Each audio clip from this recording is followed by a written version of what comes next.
Good evening and welcome to the United Community Channel, and we're back with another preview for Manchester United versus Liverpool in what is a very, very important day for Manchester United, not only on the field but off the field.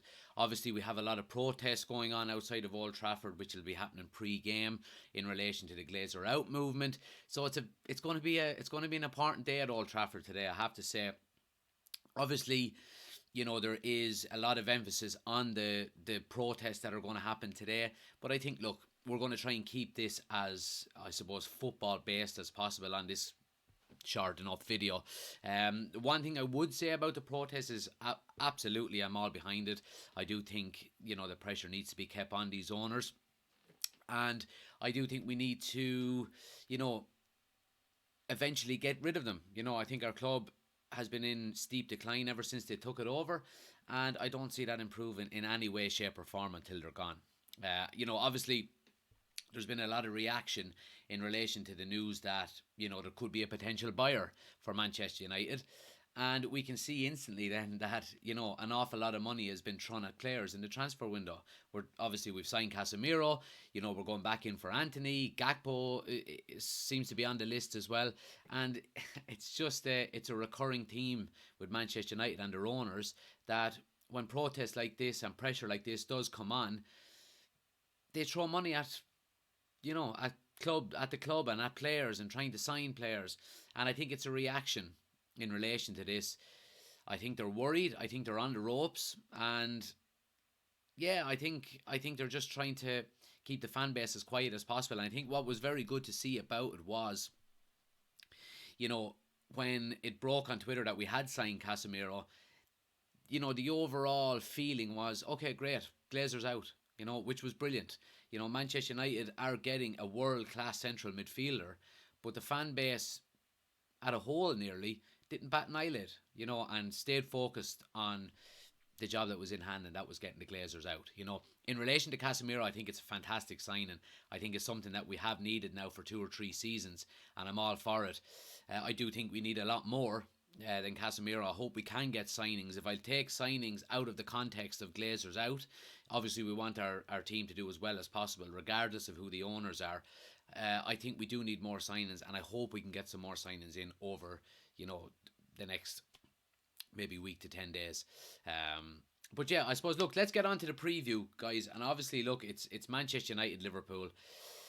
It's, the biggest game in English football, in my opinion. I don't think a rivalry comes close to it in relation to, to any other fixture.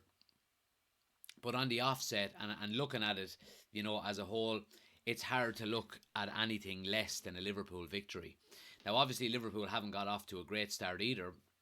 And we all know Manchester United's situation, sitting at the bottom of the table. No points from 2 games. Liverpool have drawn 2. I think the second game against Crystal Palace, it was Crystal Palace, I think. Obviously, they went down to 10 men. And we'll talk about Nunez as well. The fact that he's going to be suspended for today's game.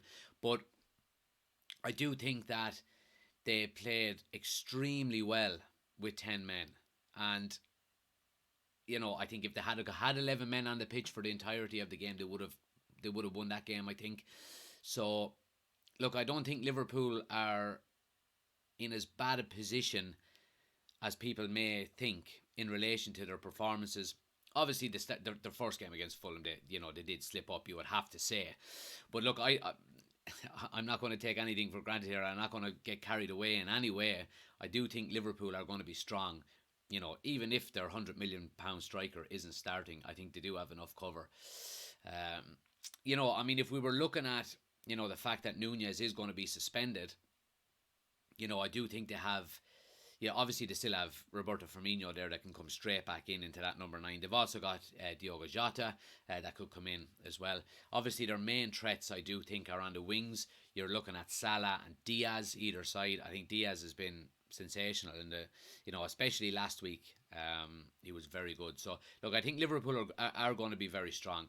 Obviously, a lot of talk about Liverpool has been in central midfield for them, and that's the weakest area of their team. due to the fact that they do have, I suppose their midfielders there are all over the age of 30. But look, again, they're quality midfield.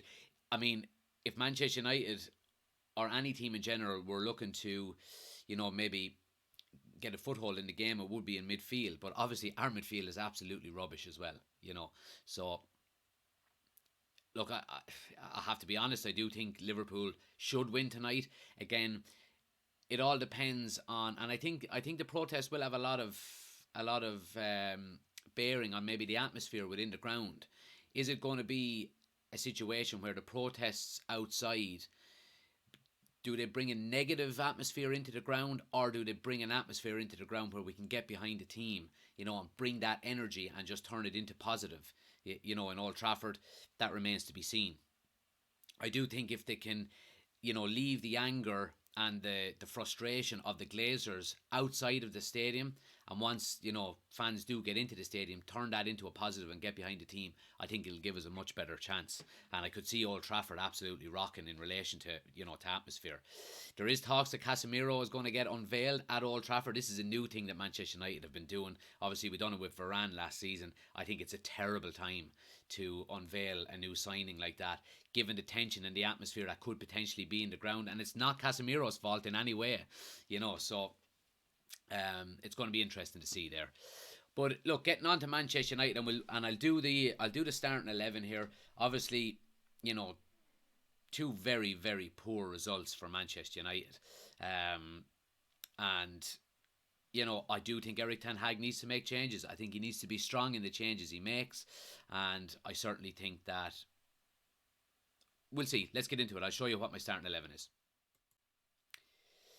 Okay, so starting 11 for Manchester United. And obviously, number one in the goal is going to be David De Gea for me. And I think he's very lucky the fact that there isn't any real competition at Manchester United for the number one position at the moment. I think he is quite lucky to keep his place. But obviously, look, I'm going to go with De Gea. He certainly needs to improve his game. He really does. He was at fault for obviously two of the goals last week. And yeah, I mean, look, he's in, but he's in by the skin of his teeth only for the fact that we don't have any real competition there. At right back, I'm going with Diogo Dalot. Again, similar to De Gea, no real competition there. I know we have Aaron Wan-Bissaka, but I just don't think he's good enough. I don't think he's up to the task. I really don't. There could be an argument for him coming in against the Liverpool, where it's going to be defend, defend, defend, you would think. Obviously, his one-on-one defending, is good. But it's just going forward that he lacks a lot of options. So for that reason alone, I'm going to go with Dalot. Left back, I think it's time to give Malacia a chance to play. I think Luke Shaw has been absolutely horrendous. Not just at the start of this season, but basically all of last season as well. I thought he was very poor. He's been at Manchester United for 8 years now, and he's had maybe two decent spells. One under Van Gaal when he broke his leg, before he broke his leg, and another one around the start of Solskjaer's reign. Other than that, he's been quite poor. I don't think he's up to the job. Really don't. Centre backs, I'm going to go Varane and Martinez. I think Varane has to come back into the team. I really do. I think Harry Maguire has been so poor again at the start of this season. He had a very poor season last year as well, and I think it's time to drop him. I really do. I know he's the captain, and people will have their debates on whether he should be captain anymore or not. Me personally, I don't think he should.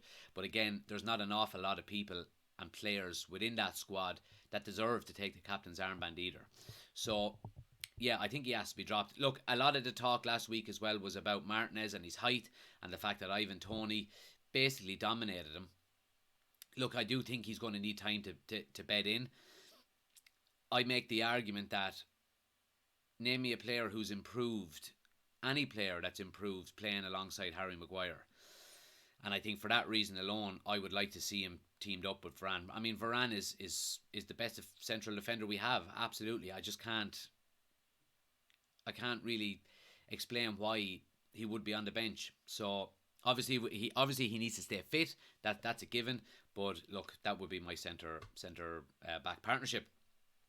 In the midfield then, so I'm going to go obviously with the two holding, although I don't think it is going to be two holding players, but I'm going to go, and again, this starting 11 is what I would play, not necessarily what I think the team is going to be. This is just what I would do.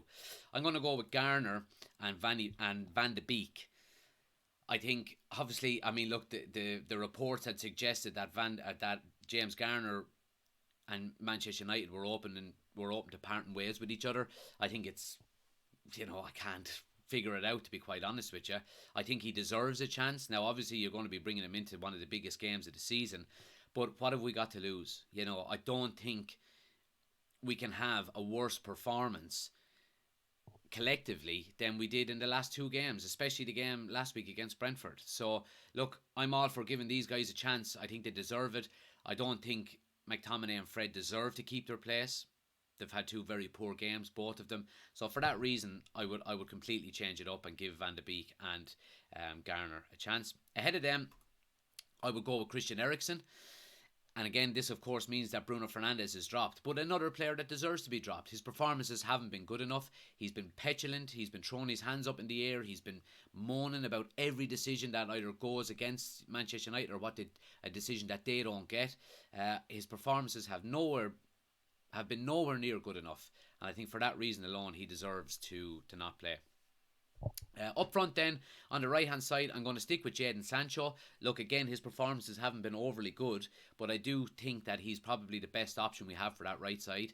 You could talk about bringing Elanga in. I don't think he's quite up to it, Elanga.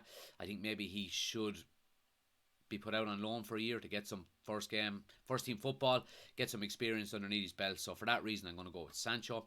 On the left, I would go with Garnacho. And this again means that Rashford is dropped. And again, probably the number one player that deserves to be dropped is Rashford. His performances have just been so bad. They've been so bad. His body language is terrible. He's going around with his head down. He looks to be void of confidence. And he just doesn't look like he wants to be out there. And so for that reason alone, I would say give the young lad a go. Give Garnacho a go. He looks young. He looks young. He is young. He looks hungry.